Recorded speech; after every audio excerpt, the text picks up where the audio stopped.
Hello, listeners, and welcome to part 2 of this mini-series on the River Road Fellowship. I'm your speaker, Casey, host of the Cult Vault podcast, and for this instalment, I have been talking with Krista about her experiences growing up in the River Road Fellowship, led by Victor Bernard, a man who was recently sentenced to 30 years in prison for a sleuth of crimes including child sexual abuse. In part 1, we discussed Krista's family and how they became involved with Bernard, with this second section looking at Krista's own experiences and how she escaped the clutches of this evil cult. For early access to full-length, ad-free episodes, please visit patreon.com/thecultvault. But for now, here is Krista. It's also important to highlight when groups start off as benign groups and it's a positive community that is beneficial for lots of different reasons, not just the social side of it, but the spiritual side of it. Friends for your young children, of a similar age, and a safe environment for people to, work with the religious text, and see how they understand it.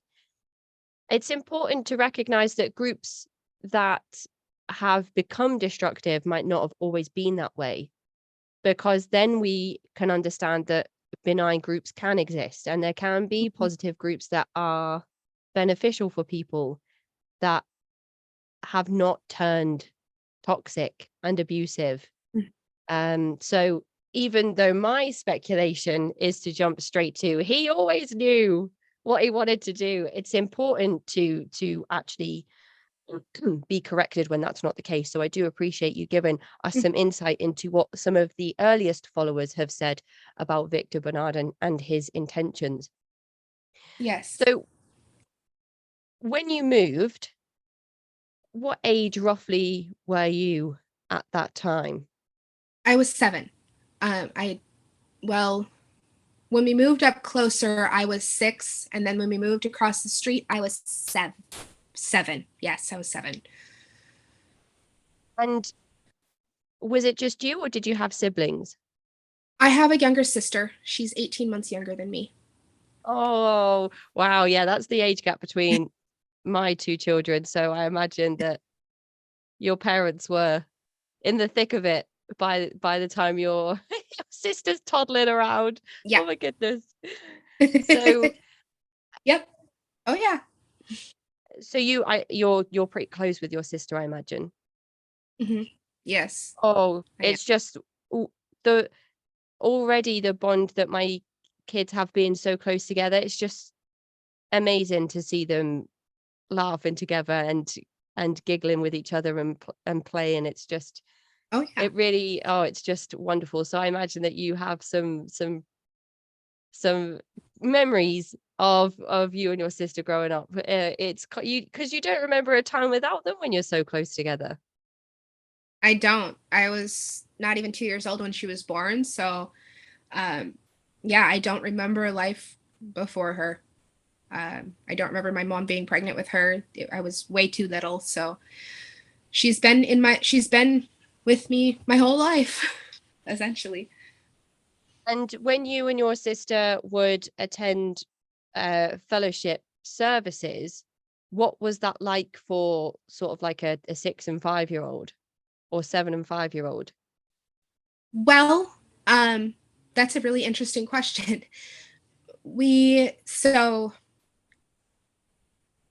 Not long before that, so there was a Sunday school aspect for a while.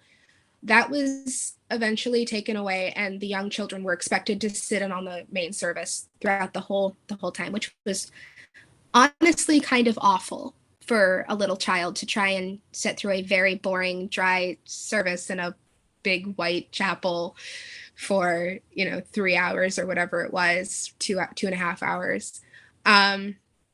I much rather would have been doing biblical arts and crafts and singing children's songs, but Victor had decided that the children needed to learn to listen and behave at the main services, and so that's what we did. And Most of the time, so I want to back up a little bit. So most of the services that were held in homes. We only really gathered together at the Shepherd's Camp once a month for a full church service. And yeah, the children were expected to sit on all of those. If we were really little, we wouldn't go to the ones at night. Usually there were 2 during the week that were at night. But we were always expected to show up on Sundays and sit still and listen and participate. So, and it was as a little child, I'm gonna say not a good time. How did things change with the church as time, or how did things change with the fellowship as time went on?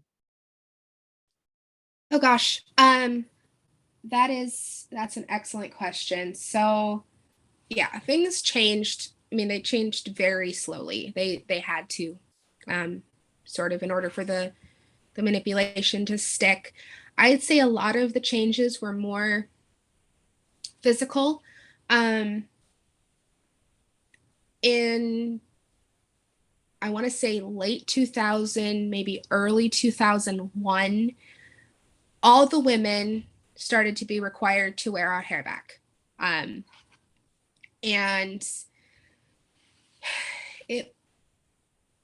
it was, in the stories that are out there in the news and on different podcasts and articles, it's always talked about that this was something that just a certain group of young women was supposed to do, but it was church-wide. We were required to wear our hair up. We weren't allowed to have bangs. And it wasn't long after that Victor started to get really weird about store-bought clothes. And we started basically having a church fund to buy fabric so that we could all learn how to sew. And every woman in the church learned how to sew. And most of the clothes that I wore from the ages of 8 to 17 or so, I made myself. Wow. There were, some leeway. There was some leeway with that if you found like a cute dress at a thrift store that fit the mold of what we could wear, because at that time also the wardrobe, especially for the women, was changed and we were required to wear dresses, modest dresses that were below the knee, very FDLS type stuff. Just the picture I have in my mind. Yeah FLDS, I said that wrong. FLDS type fundamentalist. What I'm trying to say. Anyways, it was very Latter-day Saints, FLDS. Yes. I mean, but it's not wild to say, can we wear our hair up? Yeah. I mean, I think if somebody tried to tell me how I have to wear my hair, I'd be like, no. There was always a reason, though. It was like there was a biblical reason. It was like, oh yeah, that makes sense. And then exactly, we would do it. And a lot of it was just, it was all control stuff, but it was like, in order to, it was basically intended to like preserve our holiness. And that was not a secret. We didn't want, Victor would be like, you don't want men looking at your butt. And if you're wearing jeans, you can see your butt really good. And like that type of stuff. And so, yeah, we were required to wear long dresses. For a time, we weren't allowed to wear sleeveless. They had to have at least short sleeves.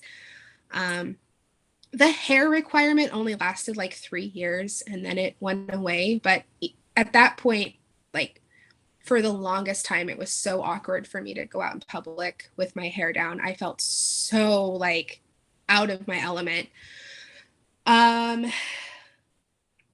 It's funny now because you have your hair down and you do have a fringe. I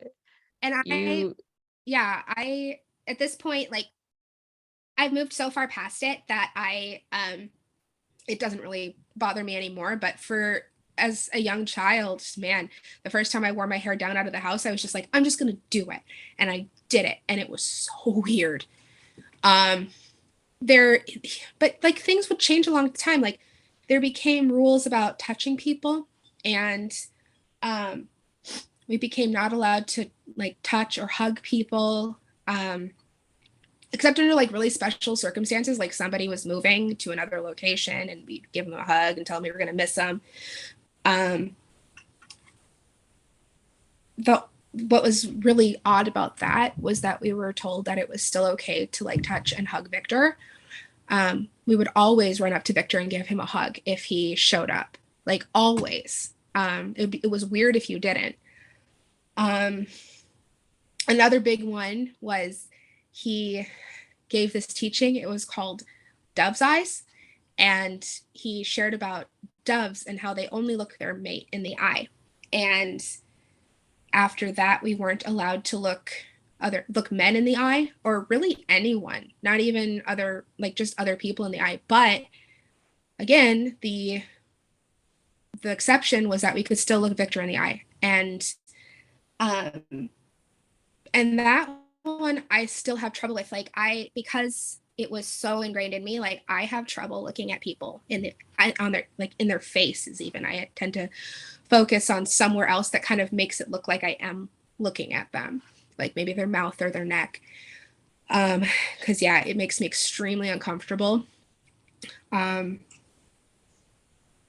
For a while, we weren't allowed to travel more than 30 minutes from the shepherd's camp, because Victor was convinced that essentially the rapture was going to happen, and that he said that if it were to happen, there would be signs, and we were all supposed to meet at the camp, and it would be it'd be better if we weren't more than 30 minutes away. That was lifted pretty quickly because it was pretty unreasonable, since the camp was in a very remote area, so traveling 30 minutes away from the camp, you couldn't really get very far, and there wasn't a lot of resources. So it was lifted pretty quickly. And words we weren't allowed to say for certain reasons, which was always super hard. Like simple words like okay. Like there was a reason, and I don't even remember what it was now, but there was a reason we were not allowed to say okay. There were church-wide diets and cleanses that would kind of come in and go out. Some were church-wide, some were like case by case, but if a leadership person thought you needed to do a diet or a cleanse, you couldn't really say no. So basically like the control aspect just got, like, it became more and more and more heavy on the people in the church over time. And I think that's a lot of what changed.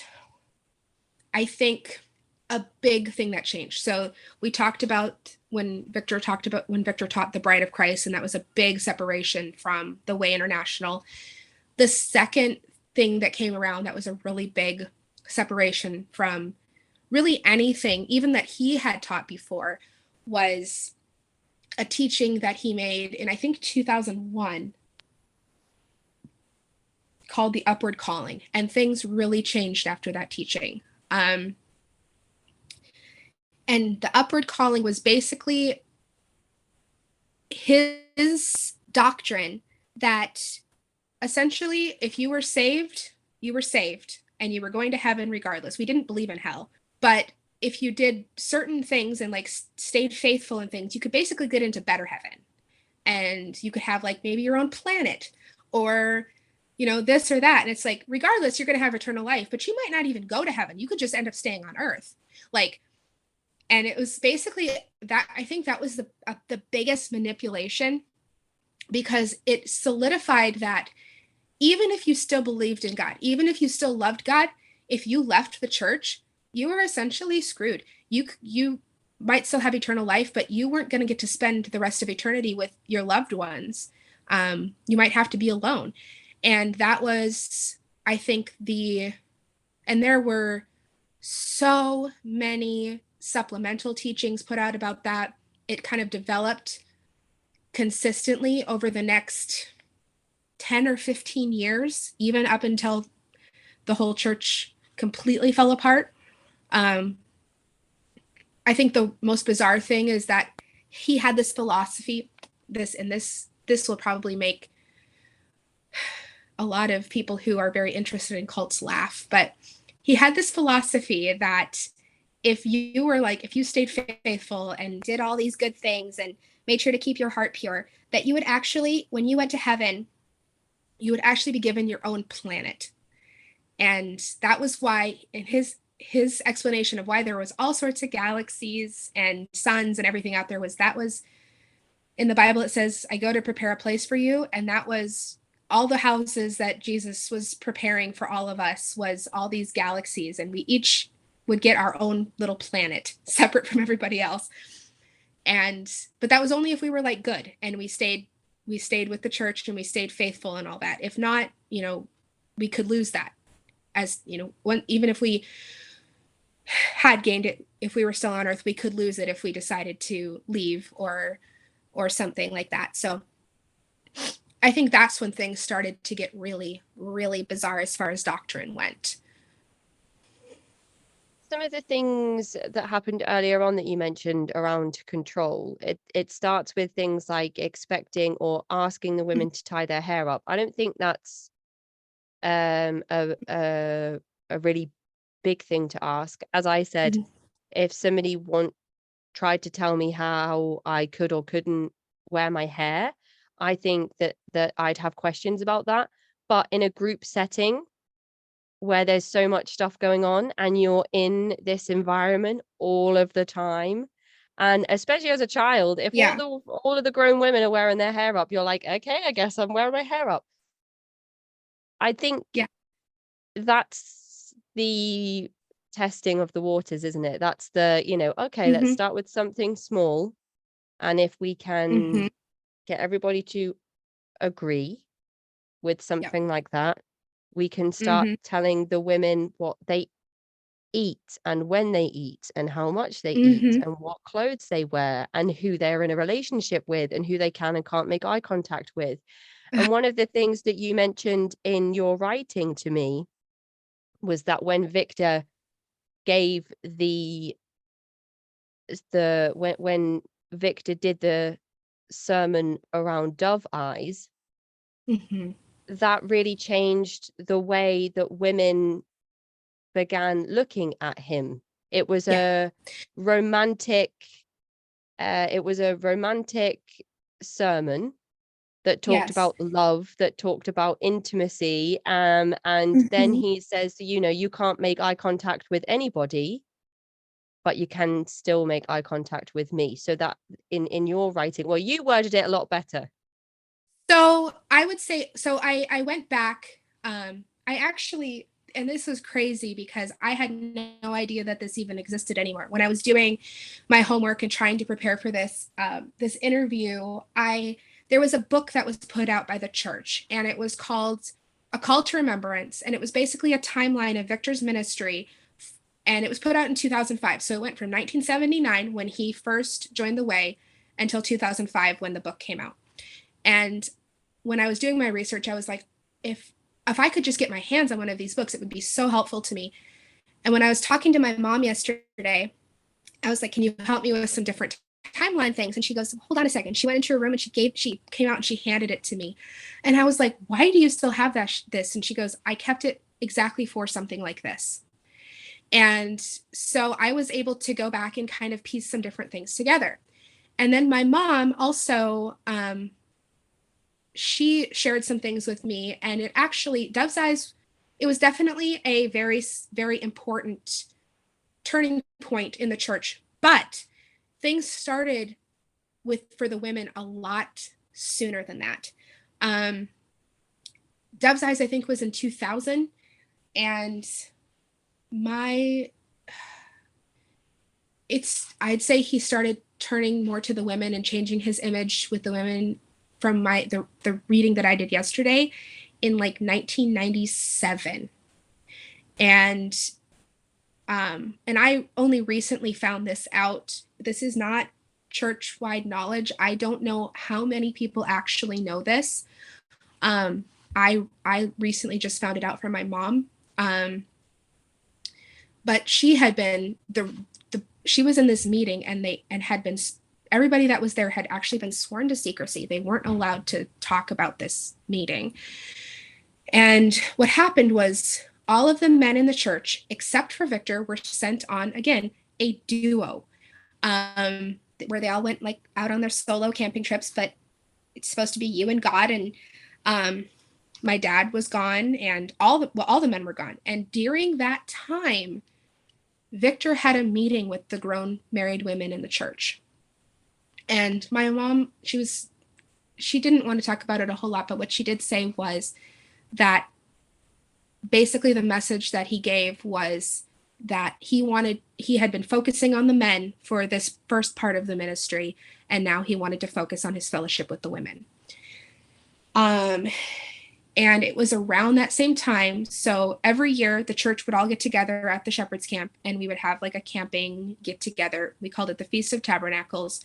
It was a severely bastardized version of the Jewish holiday Sukkot. We kind of stole it from them. And so we would get together, we'd camp, we'd have food, there would be teachings, meetings. It was fun. And they each had a theme. And it was shortly after this meeting that he had with the women that we had, this Feast of Tabernacles. The theme that year was the Song of Songs, or the Song of Solomon, which is a very romantic book in the Bible about, and it's supposed to be about, King Solomon and his bride, but it can also be associated with Jesus Christ and his church. And, it wasn't overtly said, but it was very much implied that it also had to do with Victor and the women. And I'd say it was around that time that I started to see more intimate relationships form between Victor and the women. Women started fawning over him, giving him hugs, kisses. I mean, they literally fawn over him like he was a rock star. They would talk about him with like stars in their eyes. I never quite understood it. But that was kind of where it started. And then the whole Dove's Eyes thing came out, and that was just more of a solidification of the narrative, or the manipulation that was already being put into place. And it just kind of continued on. And what was strange for me was that I would see this happening, but because, I knew Victor my whole life, he was super, like I said, he was super close with my dad. He was at our house a lot. I didn't see him like that. And I would go through the motions of like doing what everybody else did, holding his hand, giving him kisses on the cheek, leaning on his shoulder. But I wasn't there mentally. Like, it was very, very uncomfortable for me. Right. And my sister remembers a specific time, and this was a little bit later. We were in our teens. And we talk about this from time to time, that my sister and me and our friend, along with our moms and then one other woman who kind of supervised us, invited Victor to a picnic in the woods. And one of the women, the older women, had this idea that after the picnic, the moms would leave and we would stay with him in the woods and lay with him on this blanket. And I did not want to do it.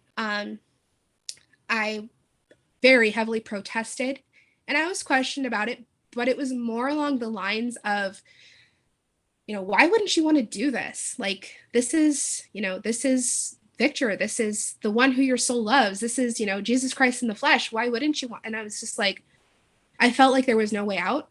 So it happened. And we were laying there, and I was just kind of like laying on the blanket, and the other girls were like cuddling up next to him, and I was just so uncomfortable. And by what I can only describe as the grace of God, it started to rain. And I was like, okay, I'm getting wet. Let's get out of here.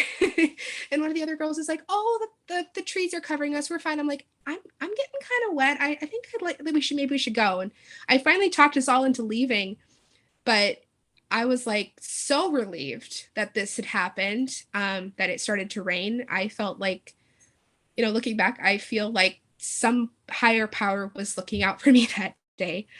But that was the kind of relationship that was being encouraged to be fostered with him. Was a very physical, close romantic one, regardless of your age or your marital status.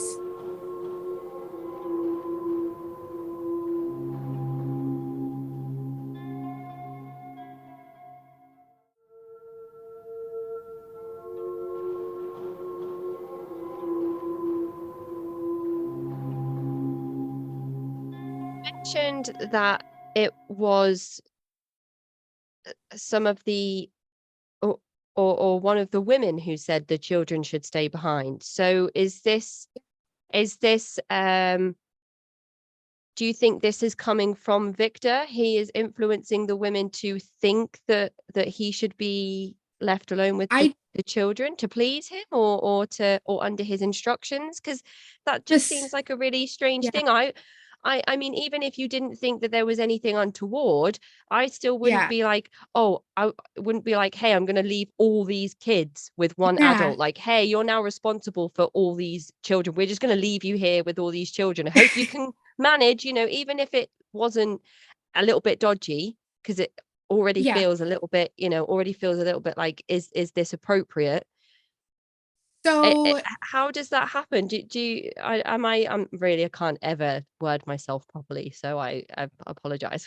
Yeah, no, that's an excellent question. And I think some of it was just the culture that we were being manipulated into. That was what we were, like I said, we were being encouraged to foster that type of relationship. And so this particular woman, she wasn't either one of our moms. She just kind of supervised us a little bit, and she had this idea that we should do this. One thing that, and I should probably get into this a little bit further, but we were really, as young women, we were considered to be adults at about 12 years old. And we were considered, I mean, none of us got like married off or anything, but it was definitely not a consideration for some girls. To be, some girls got into arranged engagements super young and stuff like that. Never came into fruition, but it did happen. So we were definitely considered to be, we were expected to be able to, like, run a house and stuff by the time we were about 12. And so this happened when we were, I think my sister was probably 13 or 14. I was maybe 15. And that was just because of the culture of what we were being encouraged to do, that was normal. And I didn't like it, but it was what was being advertised as what we were supposed to be doing. So I would try personally, and I'm not even sure like entirely why, but I would always try to remove myself from those situations when I could, because I didn't like it. It didn't feel good to me. I would, like I said, I would see all these girls and women just fawning over him. And if you go online, you'll see pictures of like women just like piled up next against him. And like, that was normal. Like, that wasn't just that one picture. It was all the time. And that always just felt a little off to me. But being in that type of group where I didn't have much say about my life and what happened in what situations that I was put in, it wasn't always possible for me to completely remove myself from the situations that I was put in. So yeah, that it's kind of the basis of how his image changed in the eyes of women. Restrictions around intimacy is an interesting one, and it brings me back to Erica Bourneman and her experiencing quasi-Ubuntu. I read a passage from her memoir Mission of Malice, where she talked about being separated from her parents and her siblings, and not being allowed to play with children or hug each other, and so when one of the adults began hugging her when she was like a young woman, it felt so good to be cuddled. It felt so good to have human touch, even though she didn't realize at the time that it was a prelude to her being groomed by an abuser. Yeah. Starving individuals of that intimacy, and then putting himself in a position where he is the only person that you can be intimate with and it not be sinful is and I don't just mean sexually, I just mean intimacy. I just mean like holding Yeah. someone's hand or linking someone's arm or having a hug with somebody or comforting somebody. Making himself the only source of that human contact and that intimacy is such a predatory move for him to make. And what you've told us about the Song of Solomon and the dove eyes, and it's all these tiny little pieces that are coming together to make him the center of every individual's universe, your father's included. You talked about how your father idolized him, and we're not talking about how the the we're not talking about the female specific changes that he's made. Those aren't the things influencing your father. The charism is the thing that's influencing your father. The environment itself, the community. It's so now that the foundations are set and Bernard's really put himself in a position to start exploiting women, we know from lawsuits, we know from prison records, we know from the courts and the legal system that there was some horrific things happening within the fellowship. Yeah. So I wondered if you could just talk us through how everything continued to change, what Victor Bernard's family were like, what his wife and his children thought of this, and also what your parents' relationship with Victor was like as things began to progress and become more Yeah. exploitative.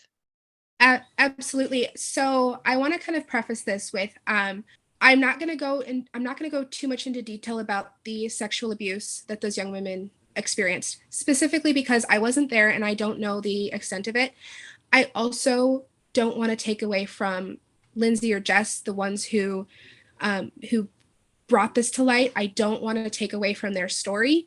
I think that what they did was incredibly brave, and I will never have anything but the utmost respect for them. What I can speak to is kind of the things surrounding that, and also sort of the fallout. So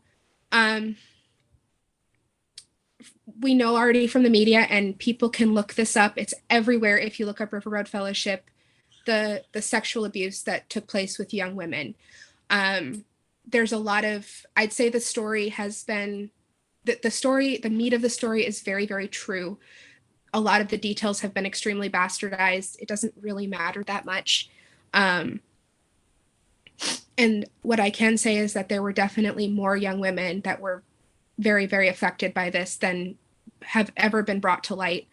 There was actually two different groups of young women that were formed. And one was the Maidens, which have been brought to light. And then there was another one. And there was also a larger group of children. Victor really, really moved towards the children. And I think it was, basically to more cover up what he was doing to those young women. He was just like, if I bring in all the youth, then this won't look so strange. And I don't know that was his thinking, but it makes sense. And what he did was he brought in basically all the youth in the church that was over the age of 12. And as you turned 12, you kind of came into it. And he called it the Shepherd's Corps, which was a junior version of what he was in, which was the Way Corps. But the Way Corps had a lot of structure. Shepherd's Corps never really did. Maybe for a time it did at the very beginning, but it was never really structured. There was no real programs. It was basically just this arbitrary standard that the children were expected to live up to. And if you didn't, you were reprimanded for not being Shepherd's Corps. And essentially it was a very, very slick system of control for the kids. But out of that came another group of young women who were abused by him. And but going back a little bit, we've heard about the maidens in the news. If you Google it, you'll know what I'm talking about. And that all started with a teaching. And in the news and in the stories, they'd say it was a teaching on Ruth. It was not a teaching on Ruth. It was a teaching on the prophet Samuel. And Samuel was sacrificed to God by his mother Hannah. He was given to, I believe it was a prophet, to be raised, because she was so grateful that she was given this child that she gave him to God and to serve in his house. And he used that as his manipulation to bring these young women in. He said these firstborn women are to be sacrificed to God. And in my 8-year-old brain, my very logical 8-year-old brain, I was like, well, Samuel was a boy. Like, why is it just the girls that are being sacrificed? Like, why aren't the boys being sacrificed? Like, that didn't make any sense. But who was going to answer that question for me? I was 8. Like, no one was going to give me a straight answer. So I would say for me, it always seemed a little strange. But as time went on, more groups came up. Like I said, there were like the whole Shepherd's Core thing, and there was another group of young women. And so then it was in 2009, I want to say, that a bunch of the top leadership in the church left. Like they separated themselves. There was a lot of anger. Certain of them wanted all of the tithes that they had made to the church over the years back. Just things like that. And I didn't know why it was happening. Nobody was saying anything. It was very hush hush. It was after that Victor took off. He left town, and I'm pretty sure the only person in Minnesota who knew where he was my dad, because my dad had been spending a lot of time with him during that time, and he had gone and talked to Victor right before he left Minnesota. But my dad never let on that he knew where Victor was. He said, he would say, I have a feeling I know where he is. But he would never actually say that he knew. And so it was shortly after that, my dad was brought in as a trustee of River Road Fellowship to help dissolve it. And it was during that time that my family moved to Bellingham with a bunch of other people from the church. And we were in Bellingham when River Road Fellowship was officially dissolved. I still didn't know what happened. We had ended up, when we moved out to Bellingham, we had ended up crossing paths with Victor in Spokane. So we ended up finding out that that's where he was. He met up with us at a hotel, and we spent some time with him. But we still weren't supposed to tell anybody. We couldn't tell anybody where he was, and it was super hush hush. And then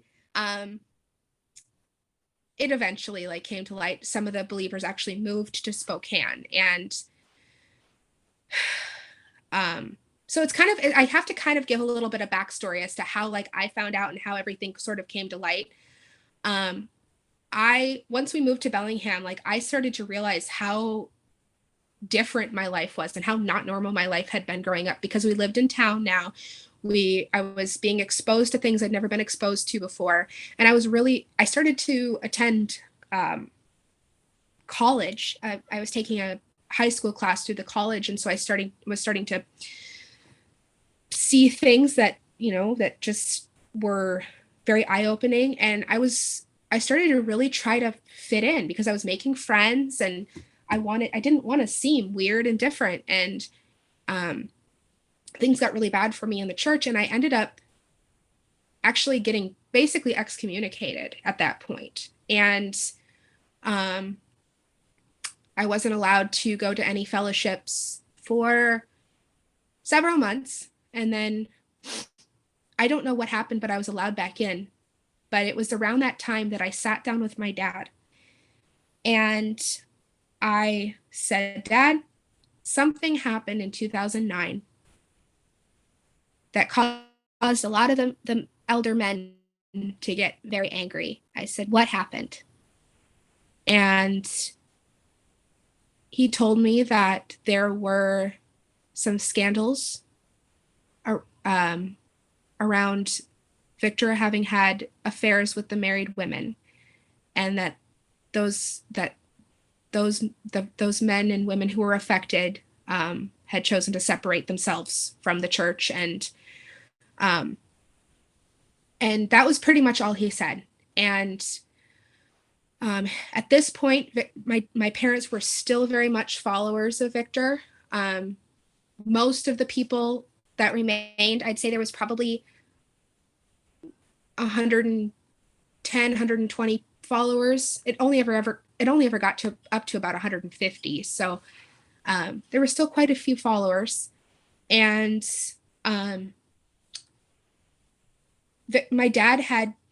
Victor had actually admitted to my dad what had happened with the married women. And my dad found it in his heart to forgive him and look past it. After I was invited back into the church, I was moved over to Spokane. Spokane was considered basically the gold standard for people who lived up to the standard of the church. And basically any of the youth who had kind of went astray, or young people who kind of like strayed off of the path they were on, they were shipped over to Spokane to basically be fixed. And that's what happened to me. And it was while I was over there, and I can get into more detail as far as what I experienced over there because it was pretty bizarre, but Victor was not there anymore. He had actually already gone to Brazil, which was where he was ultimately caught. But it was while I was over there and living in a house with some other people that the news broke about Jess and Lindsay. And I, of course, was not allowed to watch it.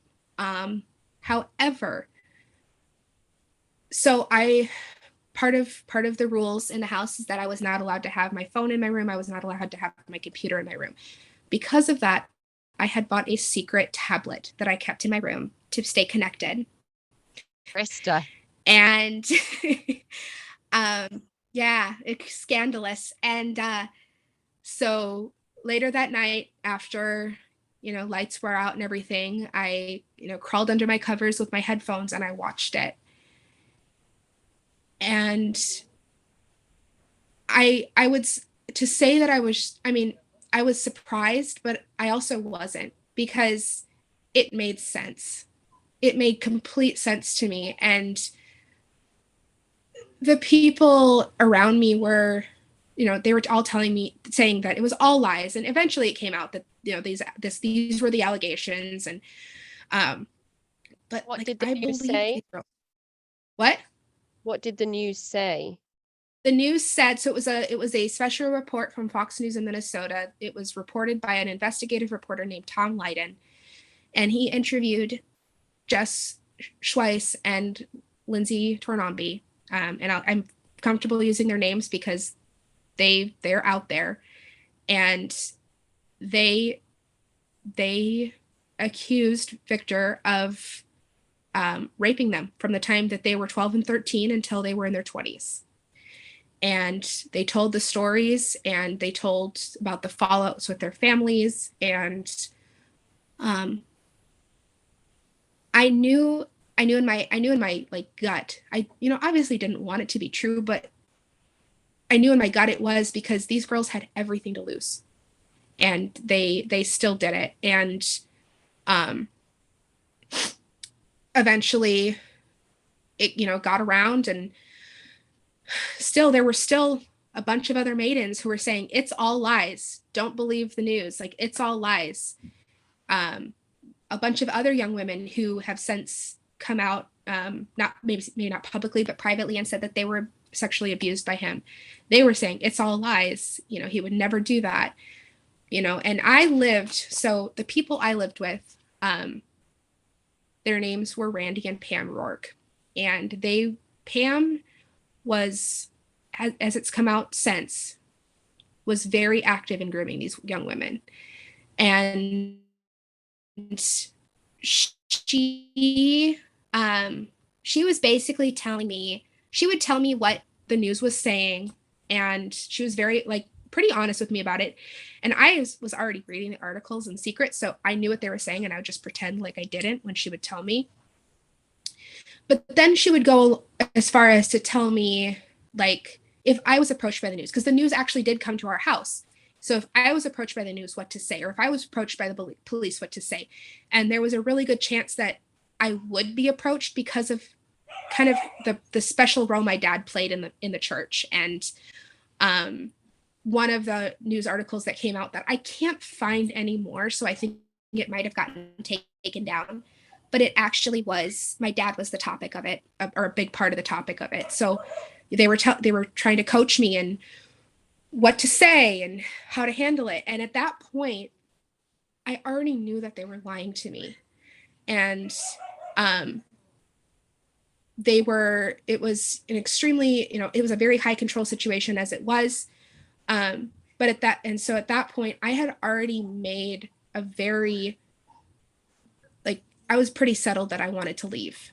And for a long time, the whole upward calling thing was still very much in play. I was like, if I leave, I'm going to lose this and this and this.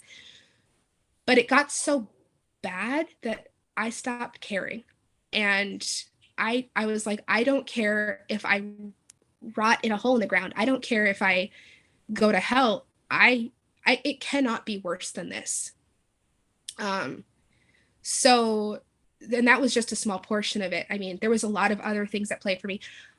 My entire life was controlled. What I ate, what I wore, what I drove, the place I worked, my hairstyle, my like they bought me a whole new wardrobe, and I hated it so much that I was secretly buying clothes and putting them in my trunk and then changing before I got to work. They controlled my money. It came out that I was like the tablet finally was found out, and that I was like buying like subscriptions to certain like streaming services and stuff. And so I was required to turn in my bank statement every month to make sure that I was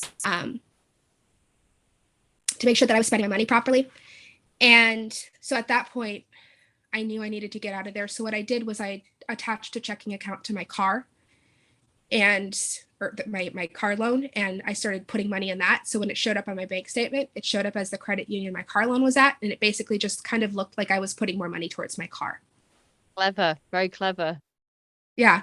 And so I would use that money for things like buying clothes, and I was, saving it up to, make sure that I could afford to find a new place to live. And there was another man in the church who lived in Spokane, who was also very close to my dad, and my dad was the best man at his wedding. And he, came forward and called out Pam and kind of her acolytes on the darkness and the lies and the systems of control that they had put in place. And basically they were like, well, if you don't like this, you can leave. And so he did. And I knew, like, that was the clincher for me. I knew that if he left, that there was something seriously wrong. And so I had, like I said, I had built a new wardrobe in in the trunk of my car. I had stashed some money away, and I had written a note that I was going to leave, and I was just going to leave in the middle of the night and live in my car if I had to. Because I couldn't live with the lies anymore. They were lying to me and controlling my entire life, and I just couldn't do it. And so thankfully that ended up not happening. I didn't have to leave in the middle of the night and live in my car. I ended up meeting somebody from work who I kind of admitted to them what was going on. And the short story is, ultimately they let me stay with them and told me that if I needed a place to stay, I could stay with them. So I ended up having a meeting with a couple of the people I lived with, and the guy he was pretty new to running the area, but he ran the area, and they called this meeting to kind of confront me about basically some darkness or some lies that I was hiding, and I stopped them and I told them I was leaving, and I packed a bag and I left. And I had to call my parents from the road because Pam told me, she said, if you don't tell your parents as soon as you leave this house, they're going to find out from somebody else. And so I called them from the road. I said, give me a half an hour at least. And so they said they would. And I called them from the road and told them. And my dad said, I don't understand. Everybody said you were doing so well. Everybody said you were so happy. I said, Dad, did you ever hear that from me? And he was like, well, no. And I was like, I couldn't do it anymore. And so my parents came out to Spokane to like make sure I was okay. And my dad just asked me, he's like, what happened? And I didn't want to go into the sexual abuse and the lies and all that. I was just like, so I talked to him about the control, and he did not see it that way. And it was a very big point of contention between me and him for a long time, which was hard because he and I were very, very close when I was growing up. And I lived in Spokane for about 9 months after that. And I came home. And I came home to live with my parents because my dad unfortunately got diagnosed with cancer. And I was living in Bellingham when everything came to light, that everything was true. At the time, Victor was in prison at the time. He had finally been apprehended in Brazil. He was in prison. He tried to kill himself, and the higher ups that were still, functioning as church elders, they were trying to play it off as somebody tried to murder him. But it came out later, and he actually admitted to someone that he tried to commit suicide.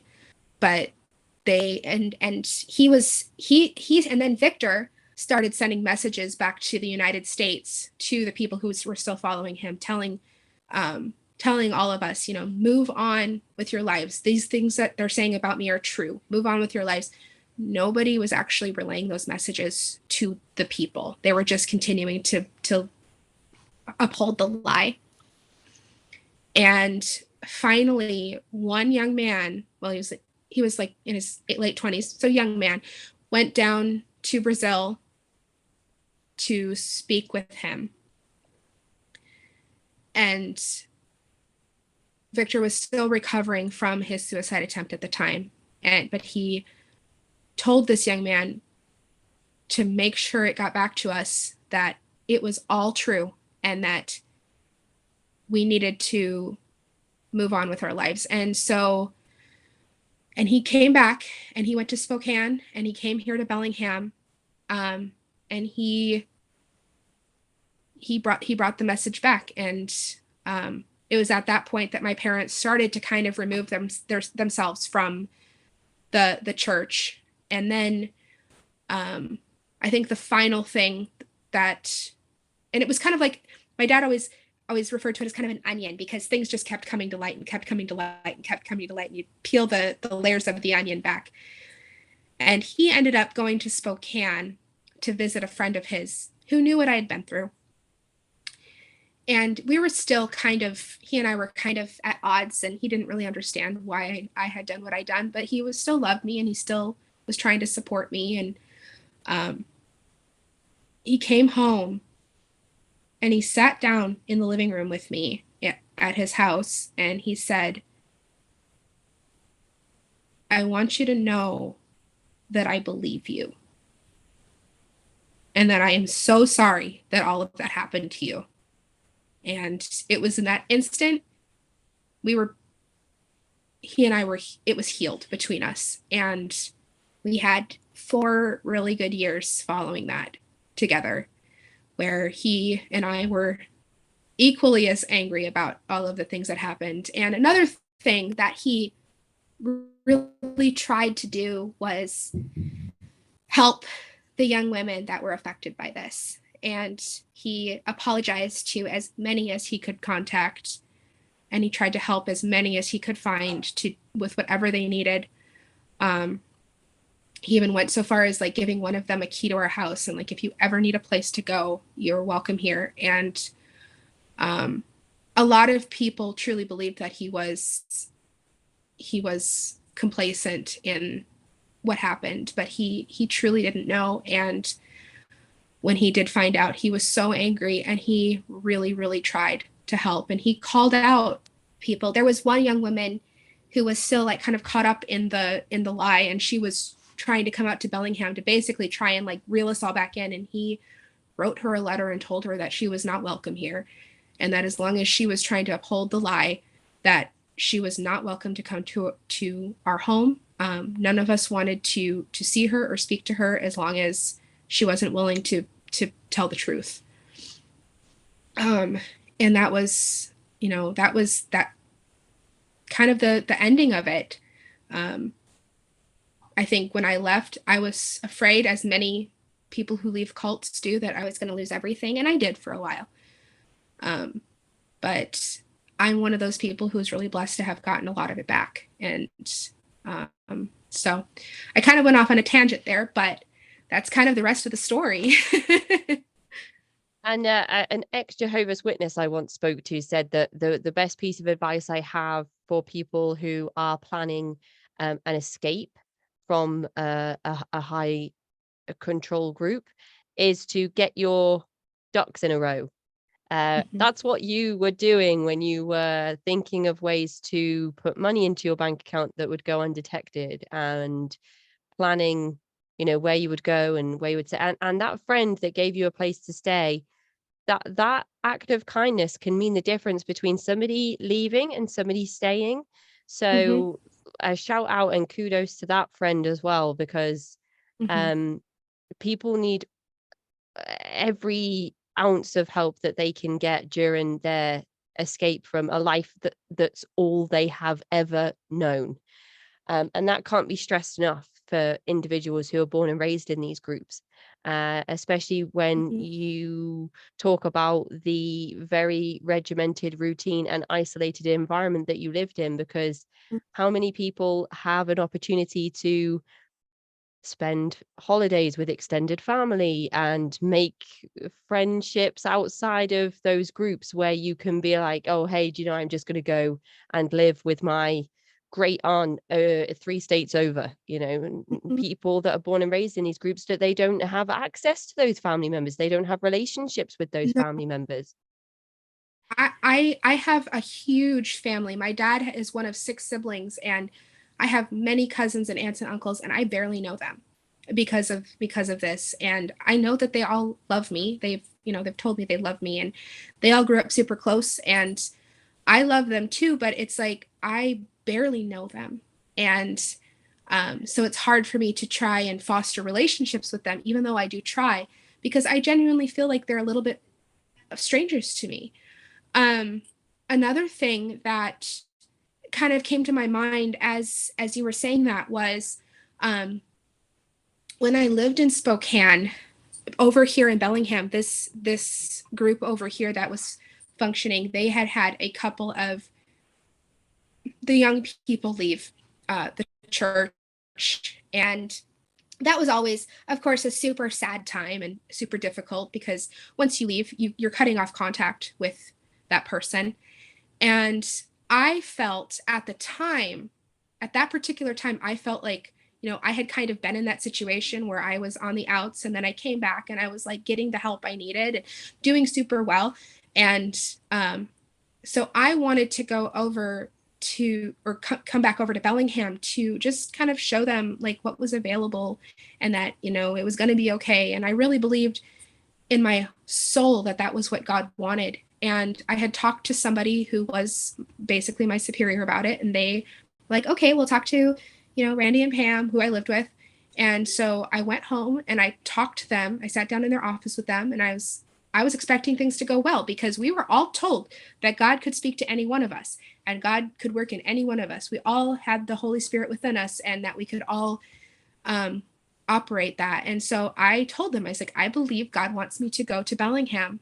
And I was like, I have some time off coming up. It was over Thanksgiving, and laid it all out. And it was just like dead silence. And all of a sudden, Pam goes, what makes you think that you could come to that decision on your own?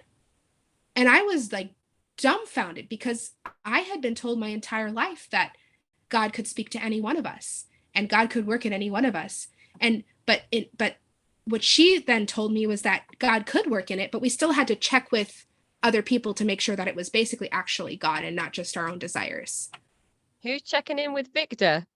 If And that's she the actually case. said that. She said Victor even, talks with other people and makes sure he's on the right track. I'm like, yeah, right. No, he doesn't. But anyways, it worked out. I was able to come over here and see my family, and it was a great time. But that was just like, it was very, at that point, when she said that, I was like, well, if it really is something that God wants, then I'm just going to wait and see what happens. And it, like I said, it did happen. But they would tell me things like, we want to do this to help you strengthen your walk with God. And it would be a high control thing, like, not having access to my cell phone when I was at home, or not having, eat my diet. Like, my diet was somehow supposed to strengthen my walk with God. And it was all just a ruse for control. And so yeah, that came to my mind when you were saying what you were saying about that. But that was a very, very common thread throughout my whole life. But I'd say it really came to a head when I lived out in Spokane with those people. Do you think, well, firstly, I should ask, what was the sentencing for Victor in the end? Do you have any idea off the top of your head how long he was? I do. So he was originally charged with 59 counts of child molestation, and there were some coercion count, like there was a lot of different crimes in there. He was officially, though, charged with 2. He was found guilty on 2 counts. And he was originally sentenced to 30 years in state prison. He appealed his sentence, and it was brought down to, I believe, 25 years. From what I understand, though, and I could be wrong about this, but from what I understand, the judge found cause for civil commitment. So even after he is released from jail, he would either stay in jail or be transferred to a mental institution. From what I understand, I could be wrong about that, but there's a pretty good chance, given his age and the length of his sentence, that he will die in prison. You mentioned that you lost a lot leaving the group, which of course is what happens when individuals make that really tough decision to break away. But you were also able to get a lot of that back, including the relationship that you had with your father. I think that was a really beautiful story that you told about reconciliation before his passing, because there have been guests on this show that have talked about not having a chance at reconciliation with family members before one passes away. So that's a really touching part of this story. And I think in terms of your own healing journey, must have helped a lot in recovering and deconstructing, because you were not left with the separation from your father as an extra added weight to understanding everything that happened. Right. So you left when you were 23, and what has life been like since? I mean, you have your own family now. Do you have your own I tradition? do. Do you celebrate Christmas? So what does life look like for Yeah. you and an 8.5-month-old baby? So, like we just talked about, Victor is in prison now, and that, just that is a huge, weight off of a lot of our chests. He has, and this news hasn't come out about him in a long time, which is probably a good thing. But he has no followers anymore. And I want to set the record straight about that he has absolutely no followers. Everybody has moved on with their lives. I've if he does, I do not know about them, but from what I understand, even the last of his followers are about 10. They've all scattered and moved on with their lives. Um, and that's what I'm doing. I moved home in 2016. Like I said, to help take care of my father. I've been through a ton of therapy, which has been extremely, extremely beneficial to my healing. I definitely would not be where I am today if it wasn't for my incredible therapist, who I absolutely adore, and she's been such a huge support person for me for many years now. But yeah, overall, I have a very normal life.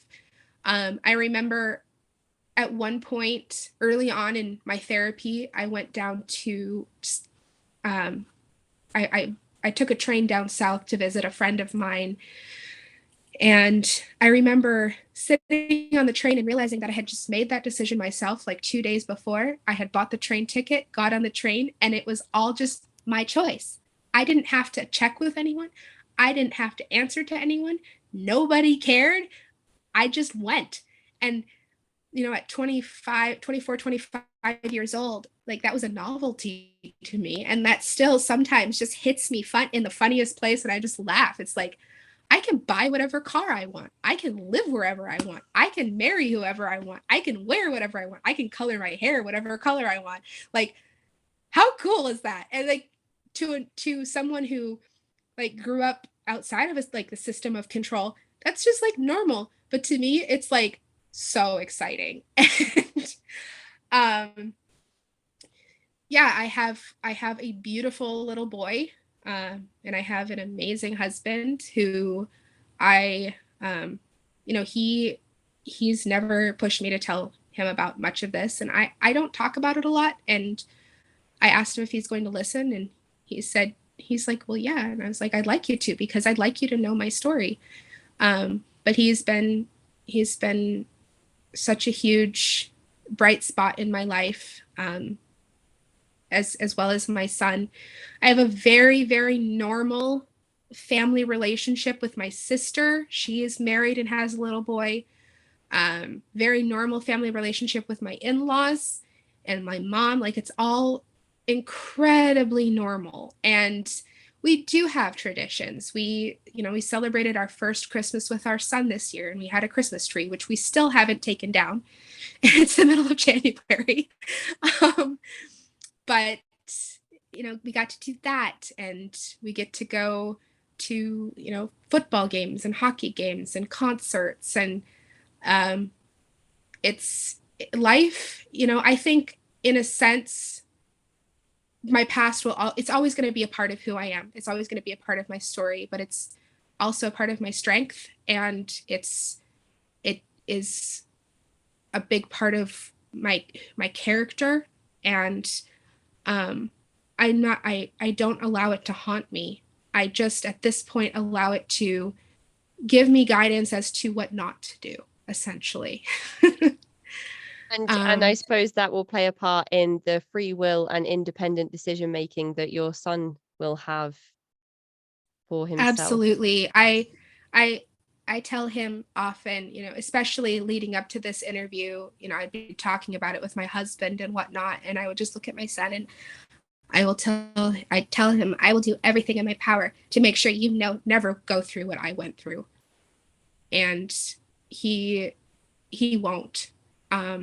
He'll know. I mean, he'll have an awareness. Obviously, my story is going to be public now, which is what I wanted. But I hope that it will give him awareness of what to look for and to not get caught up in something like that, because these types of, I mean, it's not just cults, it's relationships. It's all over the place. Systems of control and manipulations are everywhere, and if you know what to look for, you can hopefully avoid them. And help others and I avoid hope them too.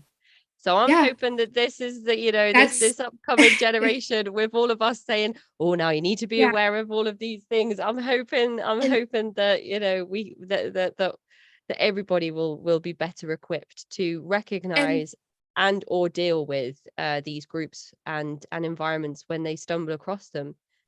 Yeah. I also, that was really my goal. When we first connected, that was what I expressed my desire was to share my story in hopes that it helped people.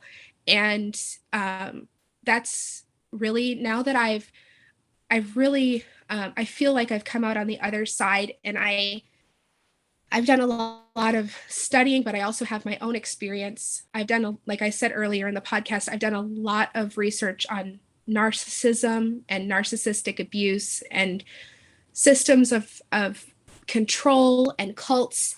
Um, and I want to use that to help people. And I'm not a professional. I only know what I've been through, but I actually recently started an Instagram page geared towards helping people understand these types of systems and how they operate and how to recognize them and get out of them if they can. So that's really just my goal going forward with my life experience, is to try and help people to get out of these abusive situations. What's the Instagram handle? The Instagram handle is the Survivor Experience on Instagram, and it's very new. I only have a few posts on there so far, but I'm going to try and keep up with it because it's something that I'm incredibly passionate about. It's something that's very real to me, something that I know can help people that have come into my life since. People that have come out of abusive relationships and need to understand what happened to them, and things like that. So yeah, it's called the Survivor Experience, and it's just getting started, but I'm hoping that it will get out there and help people. That's fantastic. Well, thank you so much, Krista, for coming here and sharing your story with us today, for giving us some insight into River Road Fellowship and Victor Bernard. Who was he?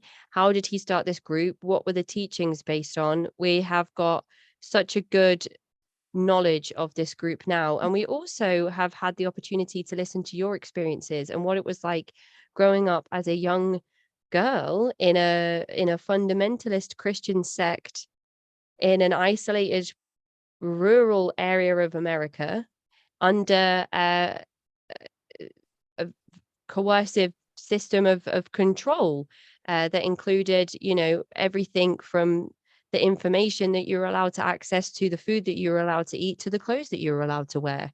And I think it's been a really insightful episode. And I think that it's inspiring to listen to you talk about your forethought to plan your break away from the group. That's an incredible thing to have done, and I think that there needs to be a spotlight on that. Just taking a little bit of influence or inspiration from the things that you did for yourself during that time could mean, again, the difference for maybe some of the listeners in staying or leaving in a high demand group. So I really appreciate the history and overview and detail of the group, but also of letting us hear about your experiences as well, and just to hear about the life that you have now, and the just really warm and comfortable. You said it's very normal. Just to hear about the very normal life you're living, because it might not sound exciting to some people, but normal is all we can ask for. So thank you so much for your time today, All Krista. I wanted. Yeah, you're welcome. Thank you for having me. I really appreciate it. Take care and enjoy the rest of your day. Thank you. You too. Bye. Bye. That is the end of this mini-series on the River Road Fellowship. For early access to ad-free full-length episodes, please visit patreon.com/The Cult Vault. To contact me, you can find me at cultvaultpodcast@gmail.com, or follow me on Twitter and Instagram @cultvaultpod. I'm your speaker, Casey, host of the Cult Vault Podcast.